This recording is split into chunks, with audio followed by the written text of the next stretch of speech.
The Brooklyn Nets have dropped their last two games since we last spoke, and it does not look like things are getting better from here. Hello, everyone, and welcome back to the Brooklyn Boys Show. I am your host, Josh Woolever. We are 12, yes, 12 subscribers away from 500. So before we start, reminder, hit like, hit subscribe, helps the development, helps the growth of this channel. You're listening to the Brooklyn Boys Show live on Monday, October 27th.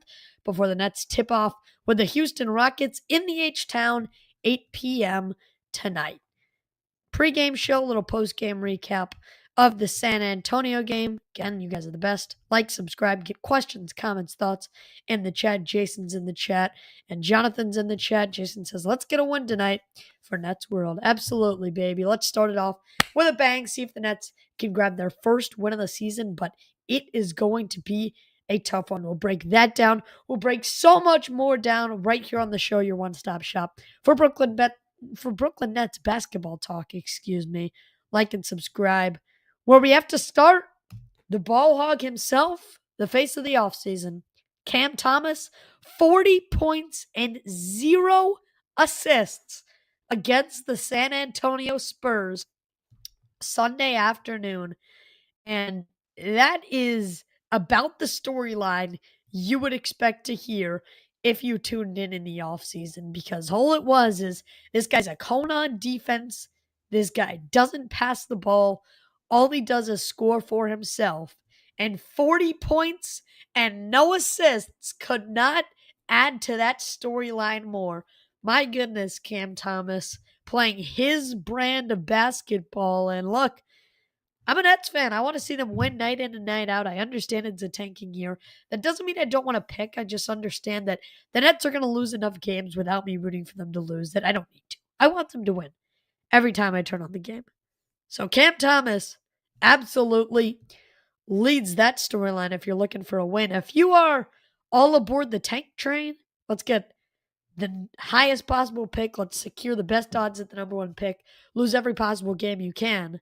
And Cam Thomas dropping 40 and leaving this offseason is the exact opposite of the storyline you want to hear 3 games into the season. We are still in October. Cam Thomas's 10th career 40-point game single-handedly brings this Nets team back into a game that, again, they had no business being in. He was one of only 3 Nets with double figures. The other 2 Nets, I believe it was Nick Claxton and Michael Porter Jr. had 16 and 10 points. And and Cam Thomas pours in 40 of his own in what can only be described as a insane stat line. When was the last time you saw this guy, or any player is what I meant to say, throw up 40 and no assists in an NBA game? That is the modern style of basketball summed up in a nutshell. Do not tell traditionalists about Cam Thomas. They're not going to want to watch the NBA anymore. But a little bit of worse news, Zaire Williams hurt his lower back in that game. He's out for tonight's game against the Houston Rockets. Yegor Gioman, which is, an even bigger blow. He's out dealing with lingering issues of the plantar fascia tear that, he dealt with all offseason. So hopefully this isn't something that they have to deal with throughout the season. Hopefully this is something that, lingers him maybe through November, but that back half of the year, he really takes a turn for the better, and he's looking at a healthy finish to the season. That's what you're kind of hoping for as a Net fan. You're not hoping that 3 games into the year, we are having to play the load management game. And there's already been a couple guys demoted to the G League. We'll talk about that. But Yegor Gioman staying on the court is vital, not because we want to see this Nets team win, or not because we think they will win, but hinders his development. And when he's off the court, you can't see what you have in him. You saw against Cleveland. If you watched the Cleveland game, and look, I don't blame you if you turn that basketball game off after 3 quarters. The Nets looked incompetent. They looked like a G League team.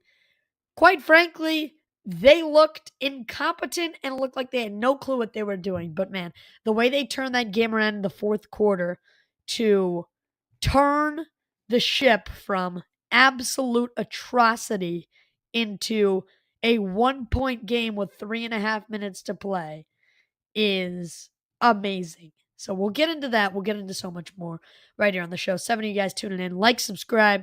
Continues the development of the show. Continues pushing our stuff out. But you got to hope that this Yegor Gioman thing is mild.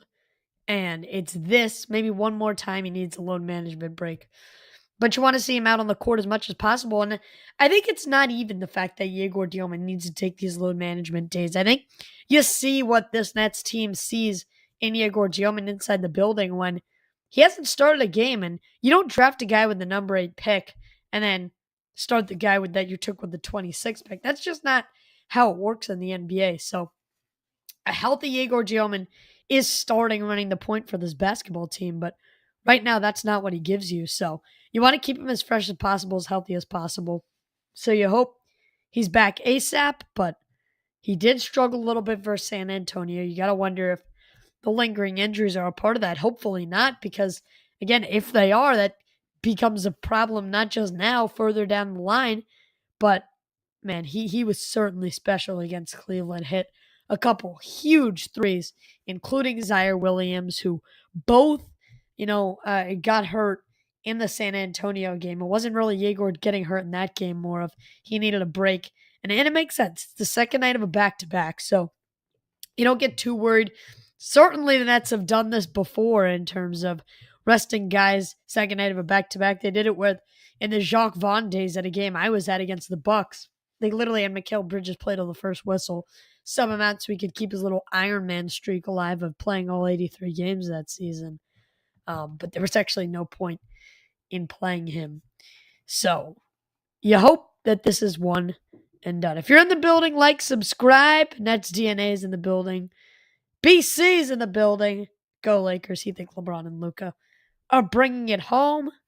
Could be certainly interesting. I did see that Luka got hurt.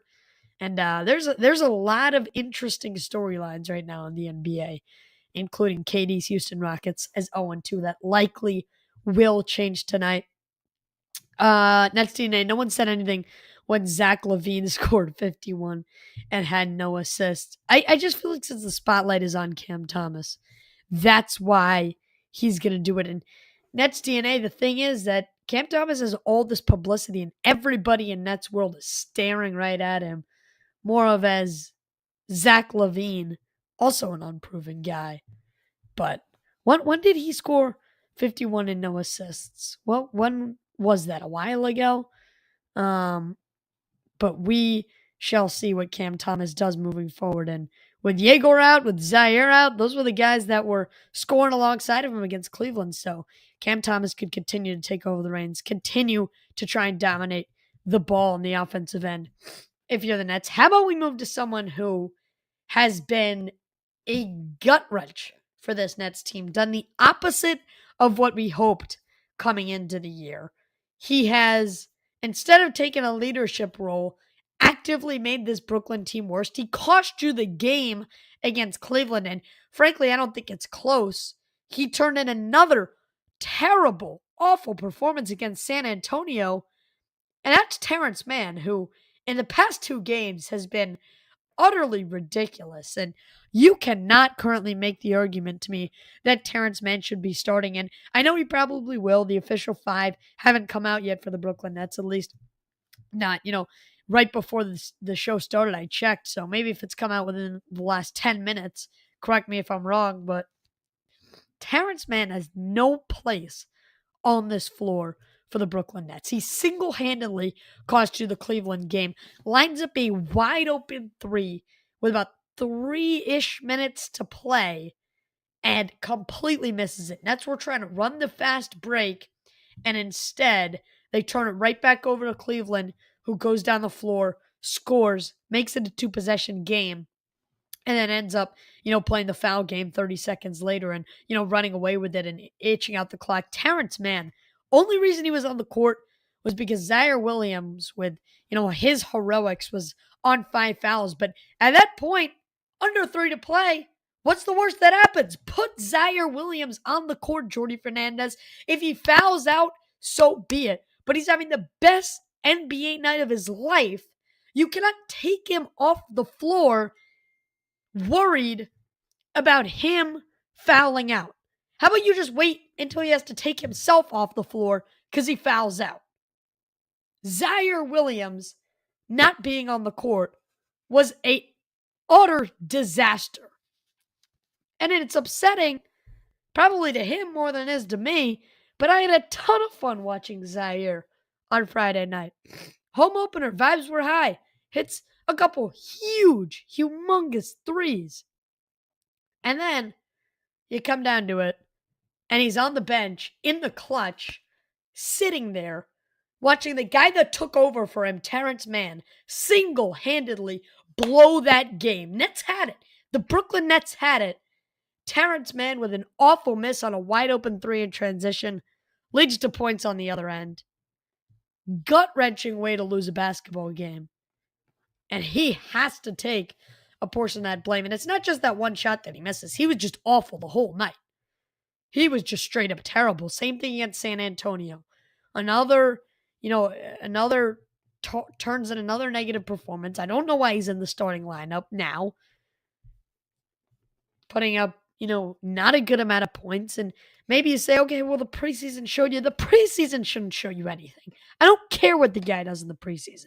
He's a vet, all right? So if he doesn't want to step up and play big minutes, that's the only reason you'd have him on the floor at that time. Rather than not even Zaire Williams. Anyone else. Anyone else. I'd rather have Jalen Wilson, dare I say, than Terrence Mann on the floor at that point. Because the only reason you would have him on the floor in the clutch is because you want his vet presence. And Terrence Mann could not turn that in. And that is why I'm disappointed with him. A couple other Nets notable moves. Drake Powell, Danny Wolf both got optioned down to Long Island. That's been extremely interesting because, remember, Long Island Nets, their season hasn't started. Their season is still another week and a half away. So they're only going into training camp right now. So extremely interesting. Reveals that, what their plan was. Danny Wolf was injured the first 3 games of the season, so he didn't get to play. Drake Powell played very, very limited minutes. So it was clear Jordy Fernandez didn't want to hold him up. So he'd rather them get the reps down in Long Island where they're practicing every day, where they're going through drills every day, where they're doing stuff that can be tailored to him rather than having Drake Powell travel around and sit on the bench for game days that he's not going to play in. So I understand the move. I don't hate it. Connor and I talked about it a lot during the offseason. These rookies are, in fact, going to have to spend time on Long Island. That's just the way it's going to break down. There is no room at the NBA level for 5 rookies, to all get the minutes that they need to properly develop. So it makes sense. Could mean more minutes for Traore. I'm not, taking anything huge out of this. I don't think there's a ginormous impact that it has at the NBA level. We haven't seen enough of Nolan Traore, quite frankly, and I think that's a testament to where the Nets, have viewed him. Same thing with Drake Powell. Obviously, Danny Wolf was injured, but Nolan Traore, speedy guy. He's quick, can flash his way to the basket, but does he really have the strength to defend at the NBA level? Does he really have the strength to, back a defender in? And that's what you need to be able to do. You can be a perimeter threat, but if you truly want to be someone who's cut to the rack, someone who can be a multi-dimensional scorer, score from the outside, work your way to the inside, you got to be able to use that speed because anybody can hit threes from the corner. But if Nolan Traore is going to back down from using his biggest strength, his speed, and burn defenders on that, get up the court quickly, then what purpose does he serve? Maybe we haven't found that out yet. So a couple other rotational guys, maybe more minutes for Jalen Wilson, but again, probably minimal impact there. What's going to have the bigger impact is Yegor Gioman out, is Zaire Williams out, and hopefully Terrence Mann getting less minutes because, my goodness, he has been straight up atrocious. If there are any teams, BC, Lakers fan in the building, any teams that are interested in taking Terrence Mann off the Nets' hands, by all means, Sean Mark should have the open phone lines. He has been terrible.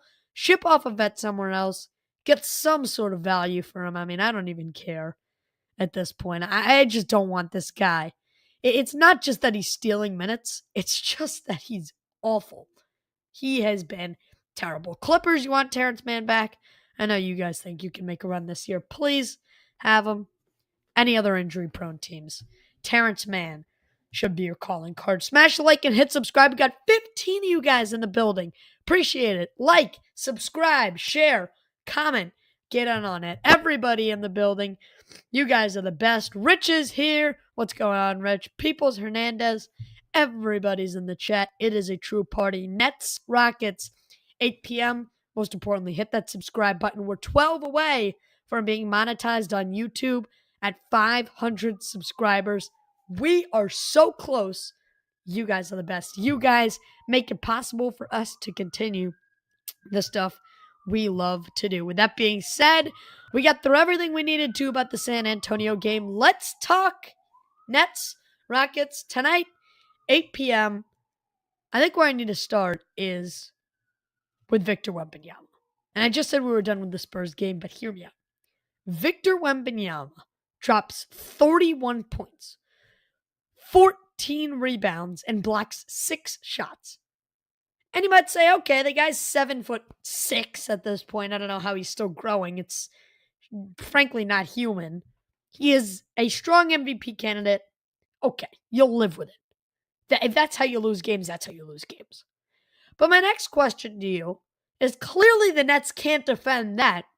How are you going to guard a lineup that their starting 5 is the tallest the NBA has seen since 1970? Their starting 5 average height for the Houston Rockets, 6'10".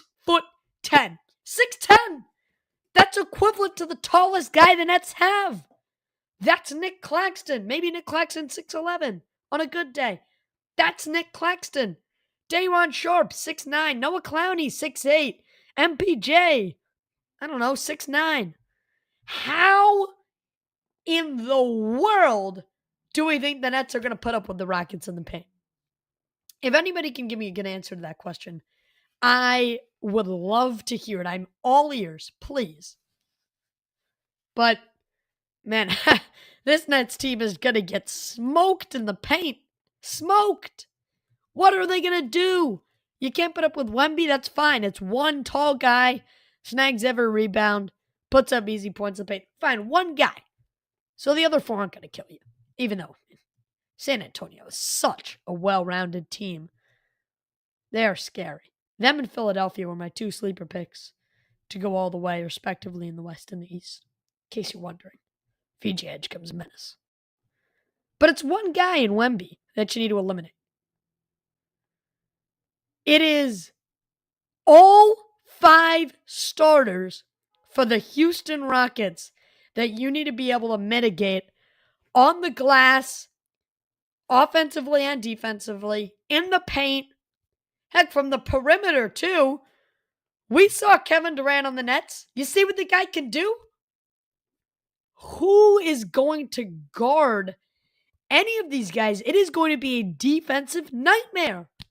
And it doesn't help that they're coming off of a back-to-back. I mean, how do you possibly plan to defend this Rockets team? If you give up 130 whatever to the Charlotte Hornets, oh my goodness, are the Rockets going to set an NBA record tonight? I don't mean to be glazing here, but oh my goodness, it's going to be a tough one to defend. I would be extremely interested to know what Jordy Fernandez's game plan is here. Alperen Şengün, Kevin Durant, Steven Adams scares me too. Probably just going to get 15 rebounds. Amen Thompson. Who is going to guard these guys? Ay. This might not be good. Smash the like, hit subscribe if you haven't done so yet. I think the Rockets are going to dominate in the paint. Dominate all around. And it doesn't help for Houston that, first of all, the Houston Rockets are 0-2 with losses to the Pistons and the Thunder, 2 big-time contenders. They are hungry for a win, no doubt. No doubt the Houston Rockets are hungry to get their first win of the team.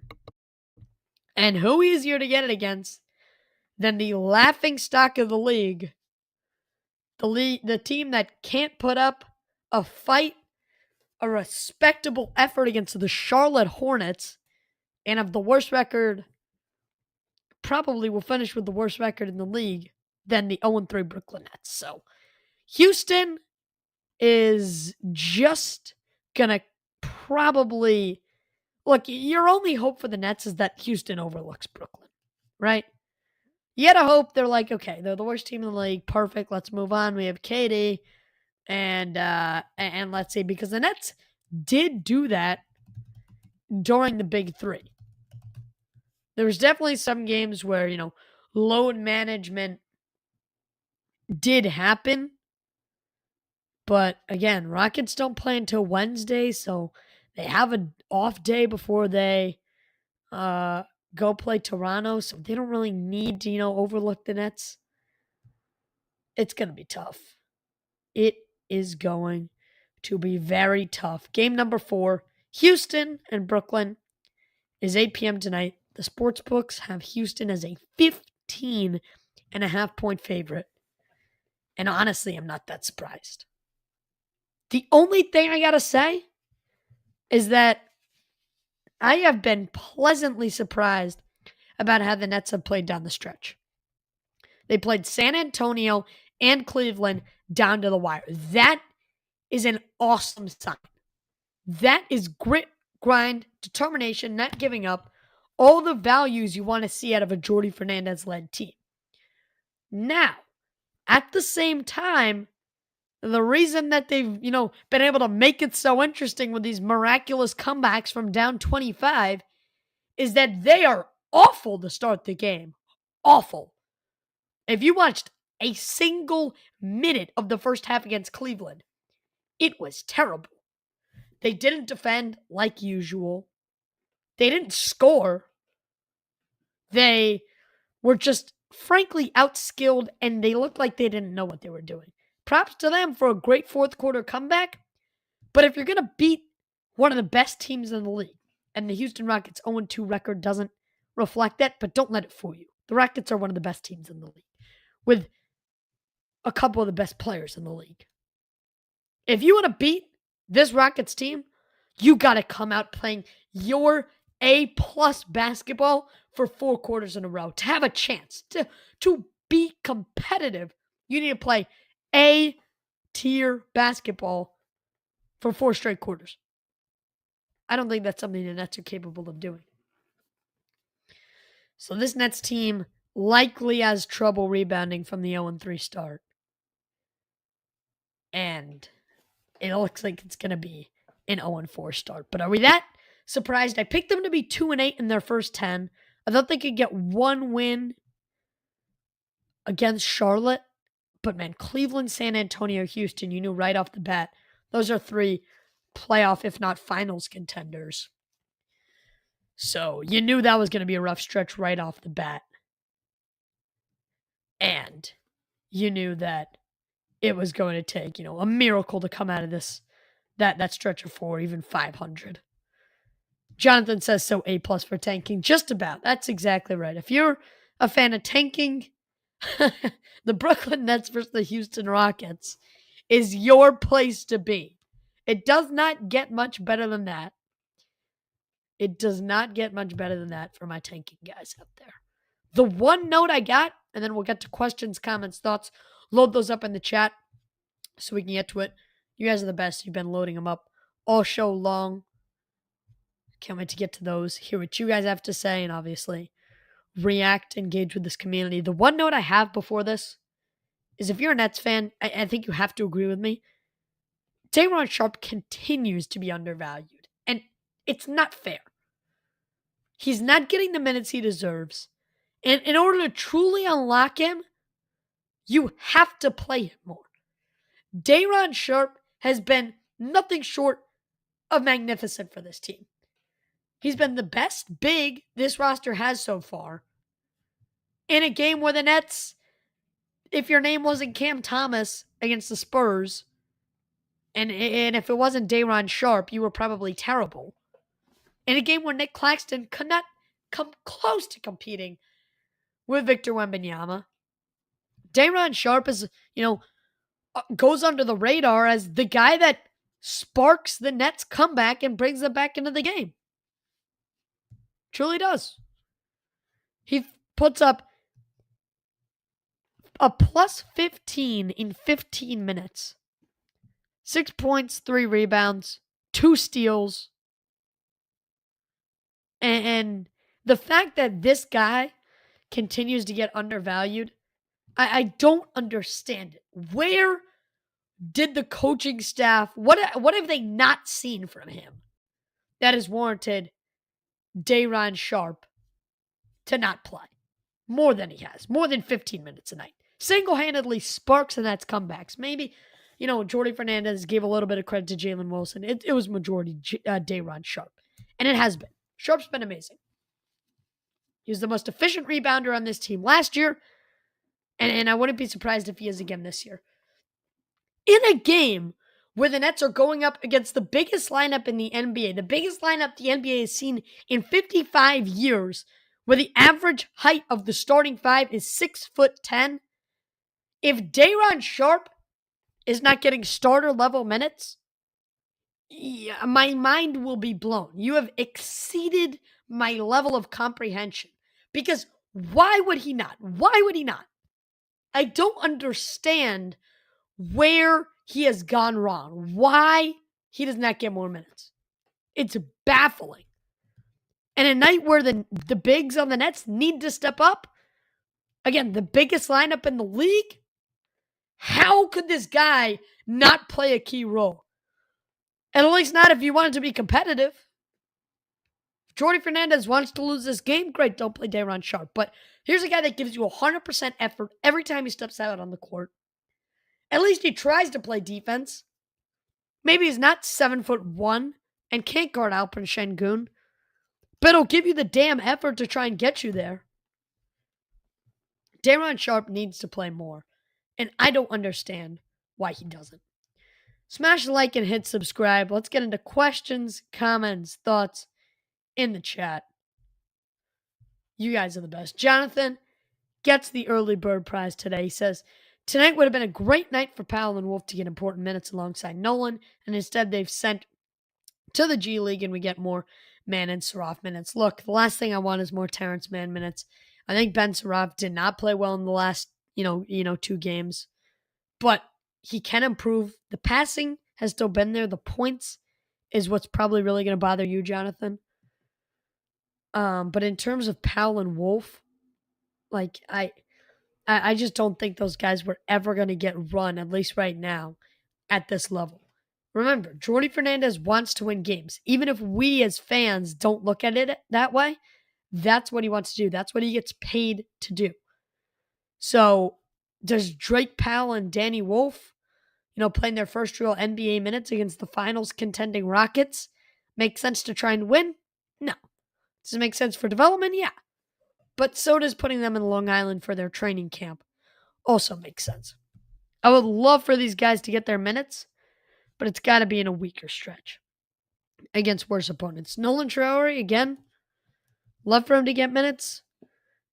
He needs to bulk up, though. I don't know if he can play with NBA level stuff, at least right now.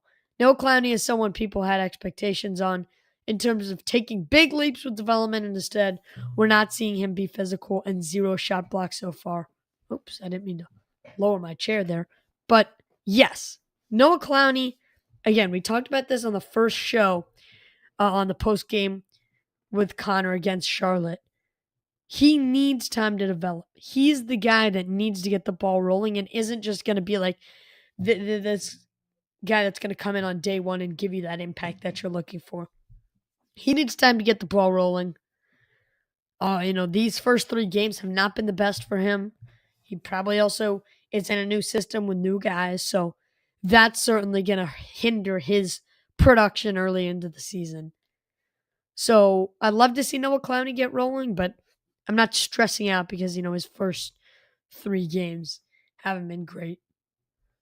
Let's see. Jason says just be competitive is what fans want to see if we don't win. Exactly. That's why I was so happy about how the Cleveland game worked out. If you saw the Instagram, _Brooklyn Boys, quick plug, at 120 followers, gaining rapidly over there. We're putting out Post game discussions, everything you need to know. It's _Brooklyn Boys. Clips from shows and such. But what I put out there is I went on a little mini rant, and then I was like, yeah, but there's so many positives to draw. And you can't do that if this team gets blown out by 25. And the entire fourth and half of the third quarter mean nothing. You can't draw positives from that. So, Jason, you're right. This Nets team keeping it competitive with Houston would be great to see in and of itself. A win is like way distant in another galaxy against the Rockets tonight. I'm not saying it would never happen, but it would take a whole lot that I don't think the Nets have to win tonight. So let's see. Should be interesting. Jason, let's hope you're right that they can keep this thing competitive, that they can keep this thing watchable. Maybe Cam Thomas is the one that does that for us, and there's a lot of people in this chat would flame Cam Thomas if they saw him in real life. Oh, why don't you pass? But at the end of the day, the way he plays basketball gives the Nets a chance. And it might not be what you want in the long term, but Cam Thomas is one of those guys who this season keeps you competitive in games you probably shouldn't be. Example A. Yesterday afternoon against the Spurs. Why was I blanking on the name? Let's see. Peoples Hernandez says, we take Austin for Claxton from you, though I think he's referring to Austin Reeves, is what BC said. But yeah, Austin Reeves for Nick Claxton and a pick. Yeah, bye-bye. I'll take Daron center and hopefully develop hopefully develop Danny Wolf to be your future truly sized big man. If not, it's a couple athletic bigs in this upcoming draft that, hint, hint, people are already saying might be even better than this year's draft. Jason says, man has been disappointing so far. Way more than disappointing. Way more than disappointing for me. He's been unwatchable. That's what Terrence Mann's been. Jonathan says, Cam's biggest power is scoring, and he's only making $6 million, overshadowing the whole Flatbush Five. And Joe says, is the future. How much messier can it get? This whole season's going to be messy. I wouldn't take what guys are saying, what people in the organization are saying. Marks and Joe Tsai saying that, whatever, Cam Thomas. They also told us at Media Day that, whatever, the negotiations couldn't have gone better with Cam Thomas and that he loved to stay in Brooklyn. So we have heard a ton of lies and maybe not lies, more like mistruths because, I'm sure that Sean Marks could point to something and say, oh, we had a productive conversation there. But is that really how the picture actually was, or are you painting it so that you look like the good guy? I would not take what Marks and Joe Tsai say this year, but it is, a little bit shocking, and it shows you how much these NBA guys care. Cam Thomas only played 25 games last year, so he needed a huge season to put his face on the free agency map next offseason. And remember, he took a pay cut of half as much to determine his trade partners. He was offered, I think it was $11 million rather than $6, but turned it down because it would have waived his no trade clause. So that's how Cam Thomas values his future. But yeah, messy for sure. And I think it could get worse. Austin Reeves, Austin fetching an LA superstar with only a year left on his contract. I think he just hit his 503 last night it was. So congrats to Austin Reeves. But is it a contract year for him? Should be interesting to see. That'll really test the waters of what a high-quality role player is paid in the modern NBA. If it is his contract year and if he does continue to produce at a high rate. Jonathan, again, how disappointing is it to see Saraf play more minutes than Igor Giamma, Nolan Traore, Drake Powell, and Danny Wolf? Besides playmaking, IQ, and height, he has not locked down a role. I'll go through each year, quote-unquote suspects that could be stealing Ben Saraf's minutes. Yegor, it's been the injury so far. That's why you see the load management stuff tonight. That's why you only saw him play, 15 minutes against San Antonio. That's why you saw him come off the bench in all 3 games that he's played. So once he gets healthy, he is likely the starting point guard. But again, you don't want to rush that back in a season where you're not trying to win in the first place. The last thing you want to see is a Haywood Highsmith injury where you continue to get setbacks and you're not on the court for another month. So you'd rather Yegor in spurts here and there whenever he feels good than rushing him back and, and risk another injury to your future star player. That's not what you want. Nolan Traore, it's all about the physicality. Let's see him beef up. Let's see him bulk up. He has the speed. He has the natural gifted talent.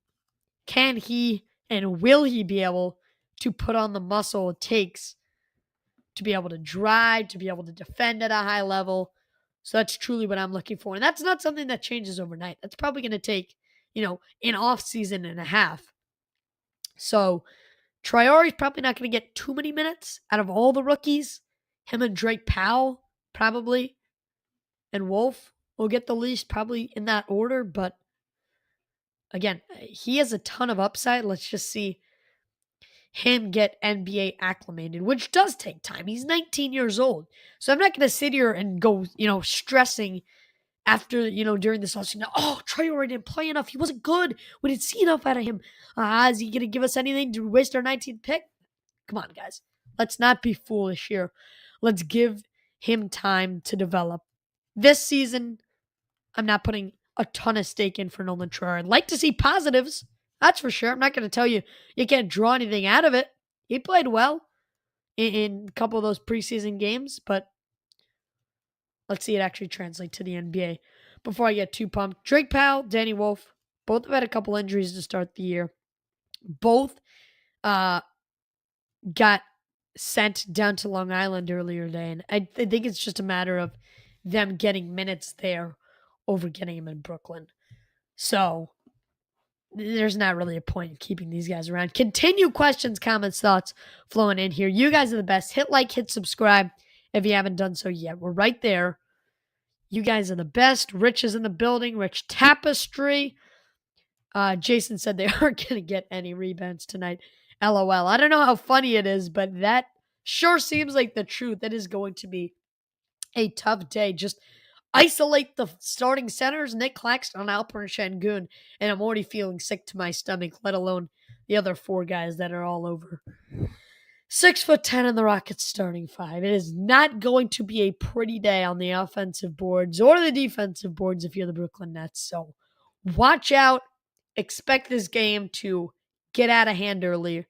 And as you mentioned earlier, Jason, if the Nets keep it competitive, at least we can draw positives. Jonathan, once again, Brooklyn's front office keeps refusing to make a stronger, taller team. We've seen Ryan, Jared Allen, Wemby crush us on rebounding. Yeah, exactly. Like, today, if you have a Jokic or a Wemby or a Giannis, maybe not so much Giannis anymore. Giannis thought he was a shooting big back in, the 2022 day. These days, need some work. But if you got a strong, tall shooting big, you have struck NBA gold in 2025. And unfortunately, it just seems like the Nets would rather go with their 6'5" motory guards who they want to see get in the lane. But who's right there to block the shot or get the rebound? Oh, yeah. The guys that you actually need more of. Like, a lot more of. Couple more here before we begin to wrap up. Only 78 more games, and thankfully we have 9 games in December, a.k.a. Merry Tankmas. Yep, Merry Tankmas, the Tankathon month. We crowned that back in what? Right after the schedule came out, so mid-August. And yet, in a couple days, Friday's Halloween, so Saturday marks November 1st. We're already talking about being a month away from Merry Tankmas. My goodness. And you wonder why the Nets aren't going to get any primetime games this year. Nets DNA, Rockets have no point guards, and their center positions are slow. We have a small chance to win. A very small chance. Their center positions may be slow. Alperen Şengün and Steven Adams, you're right, Nets DNA. Not the most athletic, not the most versatile players in the NBA. But what they have that the Nets don't, strength, height. And at the end of the day, if those guys can get rebounds, dish it out, to Thompson, Durant, to, everyone else who shoots on that Rockets team, you're going to have a lot of trouble. A lot more than you're looking for. I'm a fan of tanking, but if it takes getting a top 3 pick, then whatever. That's the thing in the NBA. You could be the worst team in NBA history. You still got the same odds at the number 1 pick as the other 2 worst teams. So you're really talking about a situation where you are not guaranteeing yourself anyone anyone with, good picks with a large amount of losses. You're not guaranteeing any good picks per se, but you do have better chances. Rich Tapestry, the losing is necessary pain. We're going to walk through this fire together and be better fans for it. Look, what I'll say about the fan base is that Brooklyn has been a very shaky fan base, at least in my life. And I'm reading all about history of the Nets. We just had Rick Laughlin on, the author of the history of the Nets, and his awesome book detailing everything you need to know from where they started in New Jersey, moving to Long Island, New Jersey, Brooklyn, the whole shebang. And yet, I'm there on Nets opening night, and it got loud. That was the loudest I had ever heard the Barclays Center after Yegor hit that 3. And look, I haven't been there for a playoff game, so I don't know what that atmosphere is like. But a lot of times when the Nets are playing big games, it's other fans taking over the arena. Last year I was there against the Lakers. LeBron was hurt, but it was the Luka, laziest triple-double of your life game. Nets come out on top, shut down Austin Reeves and Gabe Vincent. Nets come out on top, and it was like majority Lakers fans. Nobody was making noise. There was like 3 people in our section actively rooting for the Nets outside of my family. So this Nets fan base, hopefully, this tanking couple seasons that will endure makes this fan base better, gets those real fans to stick around because, I have a friend at school that asked me to, make him into a Nets fan. Or he was like, yeah, I don't watch that much basketball, but, you could make me a Nets fan and I'd be willing to. And I said, okay, well, guess what? You're going to have to endure a lot of bad basketball this season, but stick with it. 2027, you could be talking about a team with high energy, with good vibes, that's playoff bound. And, this Nets team has the opportunity to turn the corner pretty quick when you look at it from where they're at. The hard part's been done. You just took 5 picks. You got one more big one coming up, but hopefully you're at the point where you got the number 1 pick, and from the night of the draft lottery, you know who you're picking, as was the case with the Mavs and Cooper Flag. Hopefully you're at a point where it's the most obvious pick. There's number 1 stars emerge, so we don't get a chance for Sean Marks to F this whole thing up, flip it on its head, and we're talking about doing this again in 2 years. Hopefully not.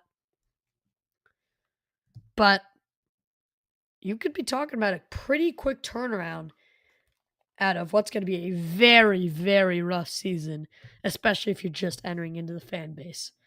Let's see. What are you excited about? Cam Boozer, 3 games into the season. That's all I've got for you guys. You guys who made it all the way, hit like and hit subscribe. Comment video ideas down in the chat because I want to know what you guys have to say. We're doing a live pre and post every single day.